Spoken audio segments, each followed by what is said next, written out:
अधिकांश पुरुष ये जानना चाहते हैं कि उनकी पार्टनर या महिलाओं को चरम सुख कब मिलता है या उनका चरम सुख किस तरह का होता है, कब उन्हें सेक्सुअल एक्टिविटीज़ में प्लेजर महसूस होता है, कब उन्हें सेक्सुअल एक्टिविटीज़ करना अच्छा लगता है, ताकि वो अपने सेक्सुअल एक्टिविटीज़ को प्रॉपर कर सके या वो सही ढंग से कर सके। तो पुरुषों में ये क्यूरियोसिटी बनी हुई है कि महिलाओं का ऑर्गेज़म क्या है, किस तरह की फीलिंग है, और बहुत बार वो पूछते रहते हैं अपने पार्टनर से या महिलाओं से जिनके साथ उनकी एक्टिविटीज़ होती है इस तरह की। तो जो भी उनको बताया जाता है उससे वो सेटिस्फाई नहीं हो पाते, क्योंकि हर महिला का ऑर्गेज़म एक अलग तरह का एक्सपीरियंस होता है। उनको अलग तरह की जो है फीलिंग्स होती है, तब उन्हें ऑर्गेज़म की फीलिंग आने लगती है।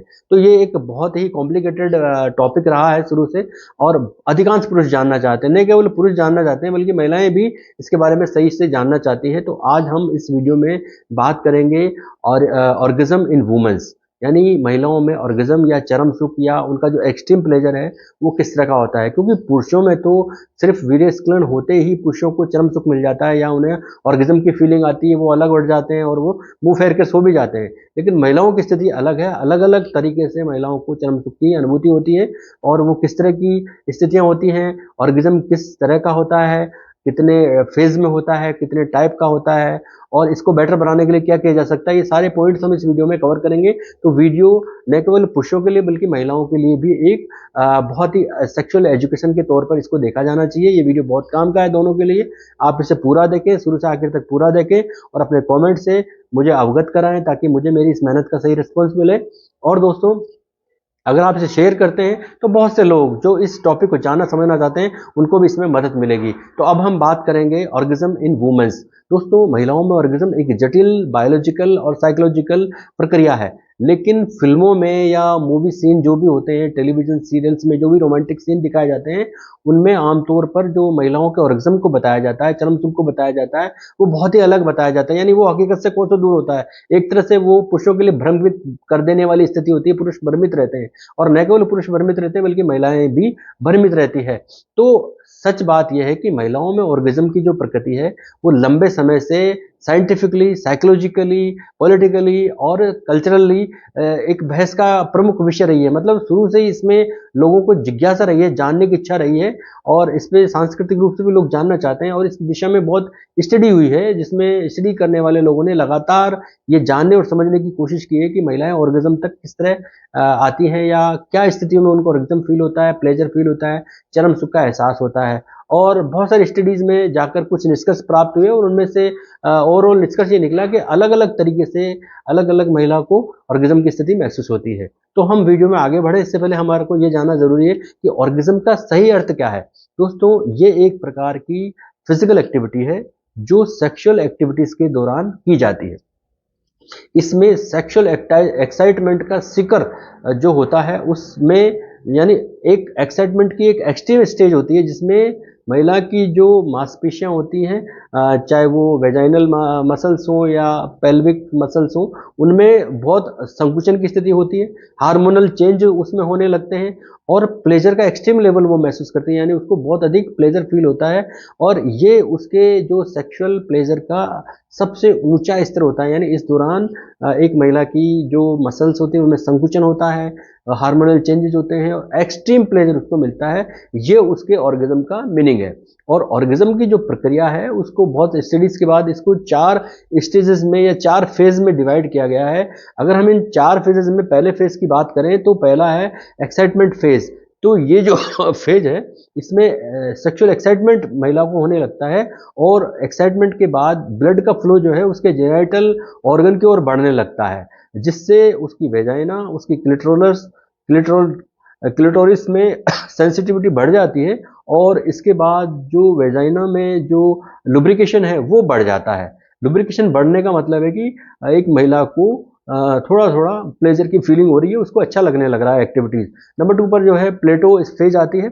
इस फेज में बहुत अधिक एक्साइटमेंट बढ़ जाता है, क्लिटोरिस और अधिक संवेदनशील हो जाती है, सेंसिटिव हो जाती है, और जो महिला की जो मांसपेशियां होती हैं, खास करके वेजाइनल मसल्स हो गई, क्लिटोरिस मसल्स हो गई, इनमें बहुत अधिक तनाव वो महसूस करने लगती है, खिंचाव होने लगता है, यानी उसको अच्छा लगने लगता है। नंबर 3 पर ऑर्गेज़म फेज आ जाती है। तो इस फेज में जो मांसपेशियां होती हैं उनमें जो जो तेज और लयबद्ध संकुचन होते हैं, बहुत तेजी से संकुचन होते हैं, तेजी से होने लगते हैं, और उसकी जो वेजाइना है, उसकी जो गर्भाशय या जो यूट्रस है, और जो पेल्विक जो जगह है, पेल्विक जो जो स्थिति जो ऑर्गन है, उसमें बहुत तेजी से लयबद्ध संकुचन होने लगते हैं, और इस तरह उसको ऑर्गेज्म महसूस यानी चरम सुख उसको मिलने लगता है या महसूस होने लगता है।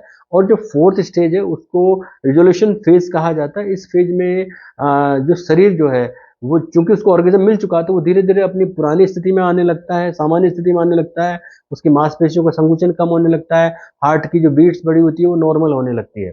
तो ये 4 स्टेज है, फेज है, यानी एक्साइटमेंट फेज, प्लेटो फेज, ऑर्गेज्म फेज और रिजोल्यूशन फेज। ये 4 फेजों में ये जो ऑर्गेज्म की स्थिति एक महिला को मिलती है। अगर हम इसको प्रकार की दृष्टि से देखें तो ये भी 4 दृष्टि से हम इसको बताएंगे। तो पहला जो ऑर्गेज्म का प्रकार है वो है क्लिटोरल ऑर्गेज्म। दोस्तों, इस तरह के जो ऑर्गेज्म होते हैं महिलाओं में आमतौर पर ये क्लिटोरल एक्साइटमेंट उत्तेजना के कारण वो महसूस करती है, तब वो इंटरकोर्स करती है। तो 2018 में एक स्टडी हुई और इस स्टडी के अनुसार 37% महिलाओं को ने बताया कि उनको इंटरकोर्स के लिए क्लिटोरल एक्साइटमेंट की आवश्यकता होती है, तब उनको अच्छा लगता है, प्लेजर फील होता है। और 69% महिलाओं ने बताया कि क्लिटोरल हुड के ऊपर एक स्किन होती है, उसको जब वो उससे कोई घर्षण होता है या कोई छूता है तो उन्हें अधिक अच्छा लगता है। तो इसी को क्लिटोरल ऑर्गेज्म कहा जाता है। नंबर 2 पर वेजाइनल ऑर्गेज्म। तो वेजाइनल ऑर्गेज्म यानी योनि के अंदर का जो है जो ऑर्गेज्म या जो प्लेजर होता है वो उसमें एक्साइटमेंट होने लगता है। यानी ये वेजाइनल ऑर्गेज्म वो ऑर्गेज्म है जिसमें वेजाइना में कोई भी, चाहे वो पेनिस की जो है अंदरबार की स्थिति हो, या फिर वो योनि में प्रवेश कर रहा हो, या कोई मास्टरबेट अगर किसी चीज से किया जाए तो सेक्स टॉय से किया जाए तो वो स्थिति हो, तो इसमें महिलाएं जो है वो अपने वेजाइना और क्लिटोरल उत्तेजना को तीव्रता से महसूस करती हैं, या बहुत लयबद्ध जब संकुचन होता है तो उसमें उत्तेजना महसूस करती है, और इस तरह से उनको सेक्सुअल एक्टिविटीज का प्लेजर मिलने लगता है। और ये हमेशा ऐसा हो ये जरूरी नहीं है, अलग अलग लोगों में अलग अलग होता है। नंबर 3 पर जी स्पॉट ऑर्गेज्म होता है। तो जी स्पॉट में क्या होता है कि योनि के सामने की या वेजाइना के सामने की दीवारें पर, या योनि के वेजाइना के मुख पर, या फिर गर्भाशय गिर्भा के बीच लगभग आधे रास्ते में जो जो भी एरिया होता है उसमें जो घर्षण होता है, उसमें जो मास्टरबेट की स्थिति होती है या पेनिस अंदर बाहर होता है, तो ये जो दोनों गर्भाशय गिर्भा और ये जो दीवारों का जो संकुचन जो होता है, या जो भी चीजें उसके इनसे टकराती है, उससे उनको इंटरकोर्स की इच्छा होती है, प्लेजर फील होता है। तो ये जी स्पॉट ऑर्गेज्म कहलाता है। नंबर 4 पर सही ढंग का स्पर्श भी होना जरूरी है, वो भी एक प्रकार है ऑर्गेज्म का।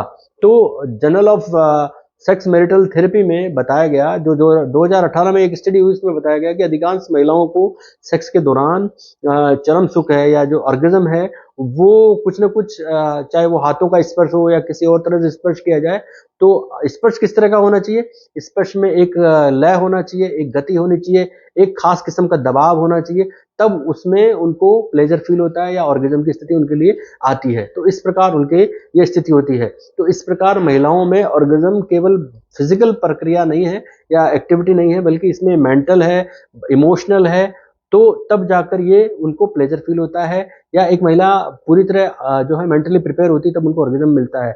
और ये तब अधिक प्रभावी होता है जब महिलाएं सेक्सुअल एक्टिविटीज में मानसिक रूप से खुद तैयार होती हैं, जुड़ी होती है, सहमति होती है, वो खुद उसमें इंटरेस्ट लेती है, तब उनको ये प्लेजर लगता है या आनंददायक लगता है, और पुरुष को भी समझ में आता है कि अब मेरे पार्टनर को अच्छा लग रहा है, तो वो भी अपना रोल सही ढंग से प्ले करता है। तो इसके लाभ क्या है ये जानना आपको बहुत जरूरी है दोस्तों। ऑर्गेज्म की वजह से जो तनाव है, स्ट्रेस है, वो कम होता है। ऑर्गेज्म की वजह से नींद की क्वालिटी ठीक होती है। ऑर्गेज्म की वजह से हार्मोनल संतुलन ठीक होता है, तो व्यक्ति खुशी महसूस करता है, अच्छा महसूस करता है, और ब्लड सर्कुलेशन प्रॉपर रहने लगता है। तो इसके लिए सुझाव क्या हो सकते हैं? इसके लिए आप अपने साथी के साथ खुल करके संवाद करें, कम्युनिकेशन करें, इस पर शांति से जो है इस कार्य को जो है पूरा करें, और इसमें किसी तरह का तनाव ना रखें। जब आप सेक्सुअल एक्टिविटीज करें, इंटरकोर्स करें, तो तनाव मुक्त होकर करें।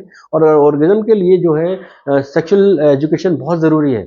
दोनों के लिए, ताकि आप अपने आप को समझ सके, अपने शरीर की जरूरतों को समझ सके, शरीर की इच्छाओं को समझ सके। तो ऑर्गेज्म के लिए ये बहुत जरूरी है कि आप इसके लिए समय दें, और समय देने के साथ साथ इसका आनंद उठाएं, तब जाकर आपको ऑर्गेज्म फील होगा। तो ये महिलाओं के ऑर्गेज्म की स्थिति है, ऑर्गेज्म मिलने का प्रकार है। तो मैंने इसमें ऑर्गेज्म क्या है ये बताया, ऑर्गेज्म के 4 जो है फेज बताए, जिसमें एक्साइटमेंट फेज होता है, प्लेटो फेज होता है, ऑर्गेज्म फेज होता है, और रेजोल्यूशन फेज होता है। टाइप 4 बताए मैंने, क्लिटोरल ऑर्गेज्म होता है, वेजाइनल ऑर्गेज्म होता है, और जी स्पॉट ऑर्गेज्म होता है, एंड सही स्पर्श का भी इसमें बहुत बड़ा रोल होता है, तब ये प्रकार बन जाती है। और ऑर्गेज्म क्यों जरूरी है, क्या लाभ है ये बताया, और ऑर्गेज्म अच्छा करने के लिए क्या किया जाना चाहिए ये भी मैंने बताया। वीडियो कैसा लगा, अगर आपको थोड़ा भी पसंद आया हो तो आप इसे लाइक करें, शेयर करें, ताकि जो लोग इसको जानना समझना चाहते हैं उनको इसकी पूरी मदद मिले, वो जाने समझे। और दोस्तों, अगर आप कमेंट करते हैं तो मुझे बड़ा अच्छा लगता है, आप इसको शेयर करते हैं तो बहुत से लोगों की मदद हो पाती है। और मैं कभी भी अपने टॉपिक को वल्गर तरीके से एक्सप्लेन नहीं कर सकता, इसलिए मैं आपसे इस मामले में तो माफी चाहता हूं। मैं साइकोलॉजिकल टॉपिक को साइकोलॉजिकल टॉपिक की तरह ही बताना चाहता हूं, वल्गर शब्द नहीं बोलना चाहता, वल्गर तरीके से बताना नहीं चाहता। ये एक साइंटिफिक साइकोलॉजिकल तरीका है बताने का। अगर आपको अच्छा लगता है तो मुझे बड़ी खुशी होगी। धन्यवाद, नमस्कार।